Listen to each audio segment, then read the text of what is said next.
नमस्कार दोस्तों, आइए सुनते हैं मुंशी प्रेमचंद्र साहित्य सेवा सदन पार्ट 25। सार्वजनिक संस्थाएं भी प्रतिभाशाली मनुष्य की मोहताज होती हैं। यद्यपि विट्ठल दास के अनुयायियों की कमी न थी, लेकिन उनमें प्रायः सामान्य अवस्था के लोग थे। ऊंची श्रेणी के लोग उनसे दूर भागते थे। पदम सिंह के सम्मिलित होते ही इस संस्था में जान पड़ गई। नदी की पतली धार उमड़ पड़ी।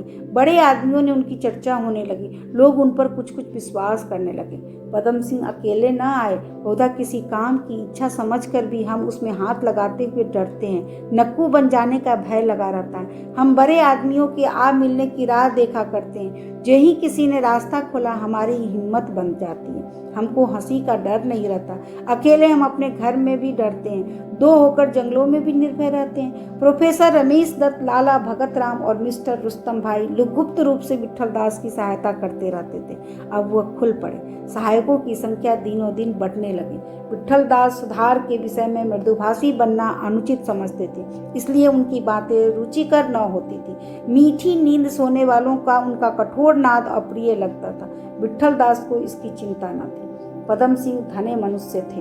उन्होंने बड़े उत्साह से वेश्याओं को शहर के मुख्य स्थानों से निकालने के लिए आंदोलन करना शुरू किया। म्यूनिसिपैलिटी के अधिकारियों में दो चार सज्जन विट्ठल दास के भक्त भी थे, किंतु वे इस प्रस्ताव को कार्य रूप में लाने के लिए यथेष्ट साहस न रखते थे। समस्या इतनी जटिल थी कि उसका कल्पना ही लोगों को भयभीत कर देती थी। वे सोचते थे कि इस प्रस्ताव को उठाने से न मालूम शहर में क्या हलचल मचे। शहर के कितने ही रईस, कितने ही राज्य पदाधिकारी, कितने ही सौदागर इस प्रेम मंडी से संबंध रखते थे। कोई ग्राहक था, कोई पारखी, उन सब बैर मोल लेने का कौन साहस करता। म्यूनिसिपैलिटी के अधिकारी उनके हाथों में कठपुतली के समान थे। पदम सिंह ने मेंबरों से मिल मिलाकर उनका ध्यान इस प्रस्ताव की ओर आकर्षित किया। प्रभाकर राव की तीव्र लेखनी ने उनकी बड़ी सहायता की। पैम्पलेट निकाले गए और जनता को जागृत करने के लिए व्याख्यानों का क्रम बांधा गया। रमेश दत्त और पदम सिंह इस विषय में निपुण थे। इसका भार उन्होंने अपने सिर ले लिया। अब आंदोलन ने एक नियमित रूप धारण किया। पदम सिंह ने इस प्रस्ताव तो उठा दिया, लेकिन इस पर जितना विचार करते थे उतने ही अंधकार में पड़ जाते थे। उन्हें यह विश्वास न होता था कि वेश्याओं के निर्वासन से आशातीत उपकार हो सकेगा। संभव है उपकार के बदले अपकार हो। बुराइयों का मुख्य उपचार मनुष्य का सद्ज्ञान है। उसके बिना कोई उपाय सफल नहीं हो सकता। कभी कभी वह सोचते सोचते हताश हो जाते, लेकिन इस पक्ष के एक समर्थक बनकर वे आप संदेह रखते हुए भी दूसरों पर उसे प्रकट न करते थे। जनता के सामने तो उन्हें सुधारक बनते हुए संकोच न होता था, लेकिन अपने मित्रों और सज्जनों के सामने वह दृढ़ न रह सकते थे। उनके सामने आना शर्मा जी के लिए बड़ी कठिन परीक्षा थी। कोई कहता, किस फेर में पड़ गए हो, विट्ठल दास के चक्कर में तुम भी आ गए। चैन से जीवन व्यतीत करो, इन सब झमेलों में क्यों व्यर्थ पड़ते हो। कोई कहता, यार मालूम होता है तुम्हें किसी औरत ने चरका दिया है, अभी तुम वेश्याओं के पीछे इस तरह पड़े हो। ऐसे मित्रों के सामने आदर्श और उपकार की बातचीत करना अपने को बेवकूफ बनाना था। व्याख्यान होते हुए भी जब शर्मा जी कोई भावपूर्ण बात कहते, करुणात्मक दृश्य दिखाने की चेष्टा करते, तो उन्हें शब्द नहीं मिलते थे, और शब्द मिलते तो उन्हें निकालते हुए शर्मा जी को बड़ी लज्जा आती थी। यथार्थ में वह इस रस में पगे नहीं थे। वह जब अपने भाव शैथिल्य की विवेचना करते तो उन्हें ज्ञात होता कि मेरा हृदय प्रेम और अनुराग से खाली है। कोई व्याख्यान समाप्त कर चुकने पर शर्मा जी को यह जानने की उतनी इच्छा नहीं होती थी कि श्रोताओं पर इसका क्या प्रभाव पड़े, जितनी इसकी व्याख्यान सुंदर, सप्रमाण और ओजपूर्ण था ही नहीं। लेकिन इस समस्याओं के होते हुए भी वह आंदोलन दिनों दिन बढ़ता जाता था। यह सफलता शर्मा जी के अनुराग और विश्वास से कुछ कम उत्साहवर्धक न थी। सदन सिंह के विवाह के अभी 2 मास थे। घर की चिंताओं से मुक्त होकर शर्मा जी अपनी पूरी शक्ति से इस आंदोलन में प्रवृत्त हो गए। कचहरी के काम में उनका जी न लगता। वहां भी वे प्रायः उन्हीं चिंताओं में पड़े रहते।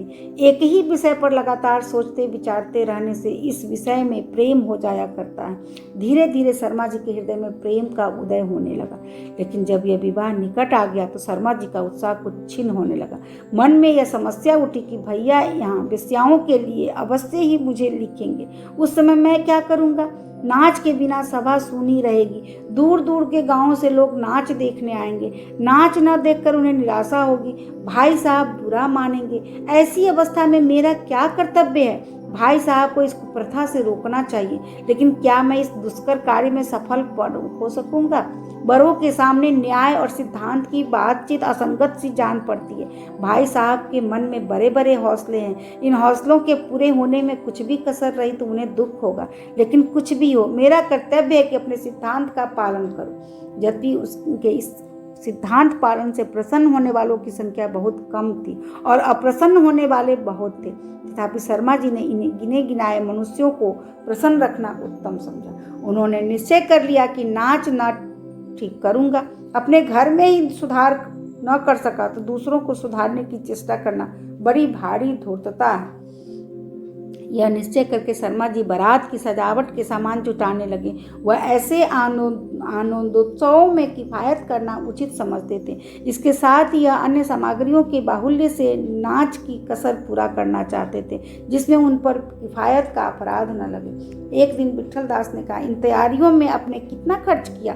शर्मा जी, इसका हिसाब लौटने पर होगा। विट्ठल दास, तब तो 2000 से कम तो न होगा। विट्ठल दास, शर्मा जी, हाँ, शायद कुछ इससे अधिक ही हो। विट्ठल दास, इतने रुपये आपने पानी में डाल दिए? किसी शुभ कार्य में लगा देते तो कितना उपकार होता। जब आप सलीके विचारशील पुरुष धन को यूं नष्ट करते हैं तो दूसरे से क्या आशा की जा सकती। शर्मा जी, इस विषय में मैं आपसे सहमत नहीं हूँ। जिसे ईश्वर ने दिया हो उसे आनंदोत्सव में दिल खोलकर व्यय करना चाहिए। हाँ, ऋण लेकर नहीं, घर बेचकर नहीं, अपनी हैसियत देखकर। हृदय की उमंग ऐसे ही अवसर पर निकलती है। विट्ठल, आपकी समझ में डॉक्टर श्यामचरण की हैसियत 10-5 हजार रुपये खर्च करने की है या नहीं? शर्मा जी, इससे बहुत अधिक। विट्ठल, मगर अभी लड़के के विवाह में उन्होंने बाजे गाजे नाच तमाशे में बहुत कम खर्च किया। समझ, हाँ, नाच तमाशे में अवश्य कम खर्च किया, लेकिन इसकी कसर डिनर पार्टी में निकल गई, बल्कि अधिक। उसकी किफायत का क्या फल हुआ? जो धन गरीब बाजे वाले, फूलबारी बनाने वाले, आतिशबाजी वाले पाते, वह मुरे कंपनी और व्हाइट में बे कंपनी के हाथों में पहुंच गया। मैं इस किफायत नहीं कहता, यह अन्याय है। अभी हम सुन रहे थे मुंशी प्रेमचंद्र साहित्य सेवा सदन पार्ट 25। धन्यवाद।